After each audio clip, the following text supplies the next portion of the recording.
Bonjour à tous et bienvenue dans cette nouvelle vidéo. Aujourd'hui, je voudrais vous parler des plantes retombantes et quelles plantes choisir en fait quand on est en jardinerie, quand on a envie voilà, de végétaliser son intérieur avec des plantes qui vont un petit peu cascader et que l'on va faire en fait retomber chez nous. J'espère que ça vous plaît. Alors en fait j'ai eu cette idée grâce à Isadora de la chaîne YouTube Isadora et Marisa. Quand je les ai vues cet automne, on a parlé un petit peu des plantes bien sûr, pas que. Et en fait elle m'a dit, moi c'est vrai que quand je vais dans une jardinerie et que je vois une petite plante, j'arrive pas à savoir si ça va être une plante qui va pouvoir cascader chez moi ou au contraire une plante plutôt qui va grimper en hauteur. En fait, la plupart des plantes que l'on a chez nous et qui cascadent sont à la base des plantes qui aiment grimper.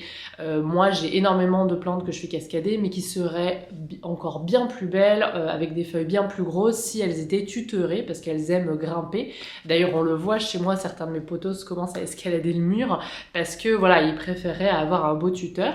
Et c'est vrai que la première catégorie de plantes dont je vais vous parler, ce sont les potos, qui sont vraiment des plantes faciles à faire cascader, mais il faut quand même se dire qu'effectivement, dans la nature, normalement, elles grimpent et elles sont encore plus belles. Mais ça, j'y reviendrai pour vous donner du coup mes petites astuces pour pallier à ça, parce que c'est vrai que certaines plantes peuvent s'essouffler un petit peu à force de, de pendouiller finalement, même si nous, on aime bien ça pour l'aspect déco, et puis aussi parfois à cause des contraintes de notre chez nous.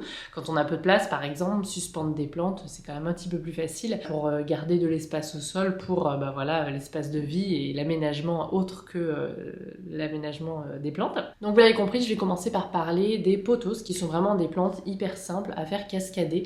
C'est une plante en fait liane, dont les lianes sont quand même assez fines, donc quand vous voyez... Alors, on voit pas trop pothos dans les jardineries, on voit Epipremnum aureum, donc je vous mettrai tous les noms en barre d'infos que vous pouvez trouver sur les étiquettes de vos jardineries. Vous avez aussi Cynadaptus, qu'on retrouve en jardinerie. Alors c'est pas tout à fait la même famille, mais voilà, souvent vous retrouvez ça également en jardinerie sur les étiquettes. Voilà, c'est pas tout à fait hyper précis, mais ce sont voilà toutes les plantes de la famille des pothos. J'en ai plein chez moi. J'adore ce genre de plantes. J'en ai des argentées, des plutôt néons, des un petit peu panachés, le manjula par exemple, ou le pothos enjoy. Vous avez plein de types de pothos, et c'est vrai que ceux-là, si vous les achetez en jardinerie, vous êtes quasiment sûr que même si vous les achetez à l'état de bébé, ou qu'on vous a donné que des petites boutures de feuilles, que ça vous fait un joli bouquet dans un pot. C'est comme ça que moi, beaucoup de mes plantes ont démarré. Je pense notamment à mon pothos argenté, où j'avais fait que des boutures de feuilles pour qu'il soit bien fourni, mais ça a mis du temps à cascader, mais une fois que c'était parti quoi. Ben voilà, ceux-là, vous pouvez être quasiment sûr que vous pourrez les mettre dans un endroit où voilà, vous allez pouvoir faire suspendre votre plante.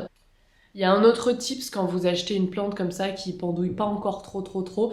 Quoique celle-là, mon Marble Queen a bien commencé à cascader. Vous voyez un petit peu quand vous avez des petites lianes qui commencent à fuir du pot et à descendre, vous pouvez vous dire, quelle que soit la plante d'ailleurs, ça vaut pour les pothos, mais également pour plein d'autres plantes, je vais en reparler après. Quand vous commencez à avoir une petite liane pas trop épaisse, c'est pas comme une Monstera, la Monstera deliciosa, cette liane, vous pouvez pas la faire pendouiller, elle a besoin d'être tutorée, elle est très épaisse.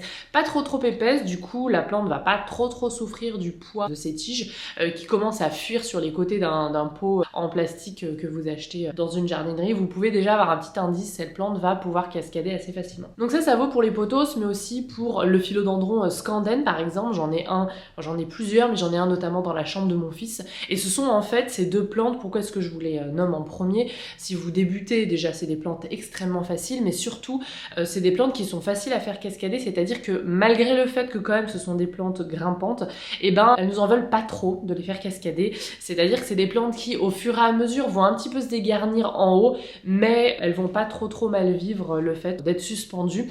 Moi j'ai pas mal de solutions pour vous si la plante se dégarnit un petit peu en haut. Moi ce que je fais très souvent avec mes pothos et mes philodendrons, c'est de bouturer en fait le bout des tiges, soit des lianes complètes, soit quelques petites feuilles, de les mettre en eau, de les faire raciner et de les remettre en haut du pot. D'ailleurs j'ai pas mal de vidéos pour vous sur la chaîne, il y en a une notamment qui s'appelle comment refournir une plante dégarnie ou comment remplumer une plante dégarnie. Je crois qu'à l'époque je vous montrais ça pour un pothos et aussi pour une oxalis. Mais vous voyez, il y a plein de petites solutions pour refournir la plante. Alors ça demande un petit peu d'entretien du coup, c'est-à-dire que chaque printemps, je vais faire quelques petites boutures parce que je vois que l'eau commence un petit peu à s'étioler et à être un peu dégarnie, et je vais les replanter un petit mois après, donc durant toujours le printemps.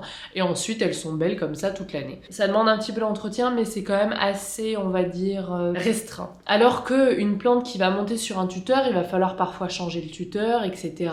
Elles seront, donc je vous l'ai dit, plus belles, plus grosses, mais du coup il va falloir les rempoter peut-être plus souvent parce qu'elles vont prendre de la place. Et dans ce cas-là, là aussi c'est de l'entretien finalement. Donc pas plus que si vous donnez à un tuteur pour grimper comme elle le fait normalement dans la nature. Donc toujours pour rester sur les plantes qui cascadent, le plante que l'on peut suspendre, moi j'essaye souvent avec pas mal de plantes, pas seulement avec les philodendrons et les pothos, simplement parce que j'ai pas mal de plantes qui s'accommodent de cascader. Je pense à mon Rhaphidophora tetrasperma par exemple, quand il est dans la chambre de mon fils. Lui, je lui avais mis, voilà. Alors moi, je suis pas extrêmement fan de gros tuteurs, sachez-le.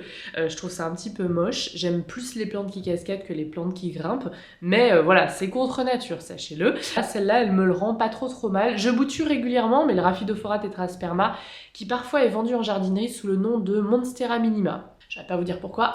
Si, c'est une jolie plante assez ajourée avec des jours qui partent sur les côtés, qui viennent des côtés. C'est très joli, c'est très graphique. Mais elle est assez facile à bouturer, du coup elle est assez facile à multiplier, à offrir, mais aussi à refournir, à regarnir si le haut du pot est un petit peu dégarni. Moi c'est ce que je vais faire avec celle de mon fils ce printemps. Là, à l'hiver je les laisse tranquilles, mais au printemps je le ferai. Et du coup ça vous permet de garder une plante qui est quand même un petit peu fournie. Je le faisais aussi avec la Monstera adansoni. J'en avais une en tuteur et une qui cascadait. Celle-là, elle demande un petit peu plus de travail, un petit peu plus voilà, de bouturage pour refournir la plante régulièrement. J'ai d'ailleurs souvent une question qui revient, comme tu remets beaucoup de boutures, tes plantes, tes pots doivent être remplis de racines. Alors moi, j'avoue que j'hésite pas de temps en temps à couper un petit peu les racines. Faut savoir que dans la nature, les vers qui viennent aérer le terreau et qui décomposent la matière organique, qui produisent le humus, qui, voilà, ce que nous on compense dans nos pots inertes avec de l'engrais, et ben en fait, des fois, ils sectionnent, ils font des trous, ils sectionnent les racines, ça pose pas de problème. Alors évidemment, si vous venez d'acheter une plante hyper rare, hyper chère, qui a que quelques racines, n'allez surtout pas sectionner les racines. Mais voilà, sur un pothos, un ancien pothos, ça ne pose pas de problème. Si vous galérez, que vous êtes en train de rempoter, qu'il y a trop de racines, que vous voulez pas mettre un pot trop gros, et à la fois, si vous gardez toutes ces racines, bah, il y a moins de place pour le terreau, du coup il y a moins de place pour l'eau et les nutriments, et du coup les racines ont du mal à se nourrir. Et ben vous pouvez de temps en temps couper un petit peu des racines quand il y en a vraiment trop. Moi je le fais par exemple quand je fais des boutures en eau et que j'ai oublié la bouture, que je me retrouve avec un chignon énorme et que j'avais pas du tout prévu un pot aussi grand. De temps en temps je coupe parce que voilà, de toute façon si c'est pour qu'elle s'asphyxie parce qu'elle n'ait pas assez de terreau et puisse pas se nourrir correctement, ça sert à rien.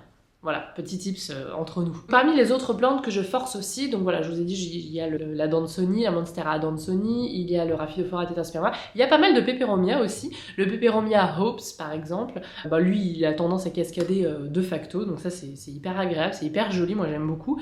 J'ai tout en haut là, vous le voyez pas mais je vais vous insérer une petite image, un Peperomia angulata qui, alors vraiment c'est la plante la plus simple du monde. Alors en plus, quand on a tendance à faire cascader ou à mettre dans des macramés, c'est des plantes qui parfois on oublie d'arroser parce que voilà, l'arrosage est un petit peu, comment dire, on s'envoie un petit peu. D'ailleurs je vous ai fait un réel sur Instagram où je vous donnais tous mes tips comment arroser les plantes suspendues de façon un petit peu moins la galère.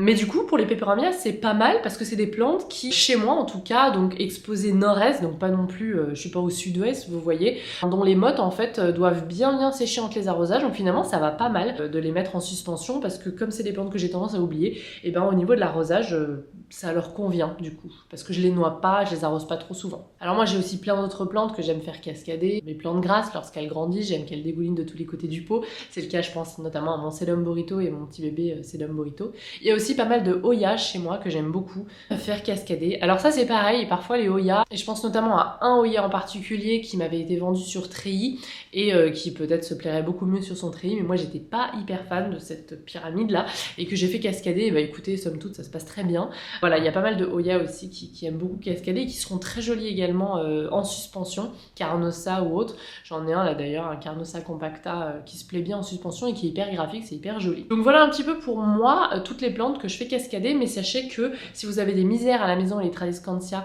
que vous achetez bébé, vous pouvez être sûr que si elles se plaisent chez vous, parce que c'est pas le cas chez moi, mais si elles se plaisent chez vous, elles vont faire ensuite de jolies plantes retombantes qui cascadent. J'avais une année, j'ai pas réussi à la garder celle-là, puisqu'elle avait eu des trips, mais une magnifique Tradescantia tricolore, elle était superbe et c'est vrai que quand ça cascade et quand ça se plaît chez vous, notamment si vous avez une véranda ou un petit jardin d'hiver, bah c'est vraiment magnifique quoi. J'avais une époque un Hoya Bella et un Hoya Linearis aussi qui était très joli, donc là je reviens plutôt sur les Hoya. Et voilà un petit peu pour ma sélection à moi de plantes que je fais cascader ou que je trouve qui sont plutôt faciles à suspendre et à faire cascader sans trop d'entretien, même si je reviens là-dessus, ce sont souvent des plantes qui normalement grimpent et qui seraient encore plus belles. Et si vous voulez vraiment la taille optimale des feuilles magnifiques d'un pothos par exemple aéréum, ce qui n'est pas le cas chez moi, bah voilà, vous pouvez les faire grimper avec un bon tuteur, c'est encore mieux. Mais voilà, là je restreins cette vidéo à les plantes qui cascadent, quelles sont celles que l'on peut faire retomber, et c'est un petit peu une vidéo sur l'aménagement et la déco finalement,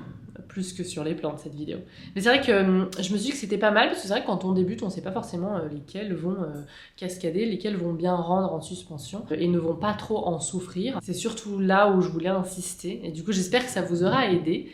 Dites-moi si j'ai oublié certaines plantes qui sont vraiment faciles à faire cascader et qui nous en veulent pas trop, auxquelles vous auriez pensé en commentaire. Ça pourrait peut-être nous aider. C'est vrai que la liste n'est pas du tout exhaustive. C'est vraiment le genre de plante, moi, pour lesquelles, si je devais repartir de zéro, que j'avais aucune plante, j'investirais assez rapidement parce que voilà, non seulement j'aime beaucoup, je trouve que c'est très joli en termes décoratifs, et en plus de ça, ce sont des plantes qui sont faciles et qui nous permettent d'aménager parfois des espaces pas simples. Moi, mon salon, par exemple, il est assez grand, hein. Alors ça, je l'admets. J'ai vécu dans des tout petits appartements, donc pour moi, c'est immense. Mais c'est quand même un salon qui a plusieurs utilités. Il y a un côté bureau pour moi, il y avait un côté bureau pour mon mari jusqu'à maintenant, un espace pour mon fils, un espace pour recevoir, un espace pour dîner. Bref, autant vous dire que si je veux avoir autant de plantes dans cet espace et que je ne les suspends pas, j'y arriverai pas en fait, parce qu'il y aura trop d'espace au sol qui serait pris. Si vous avez en plus des chats ou des enfants, alors les chats, les plantes suspendues ne marchent pas forcément, j'ai d'autres tips à vous donner, que je vous ai fait dans une vidéo.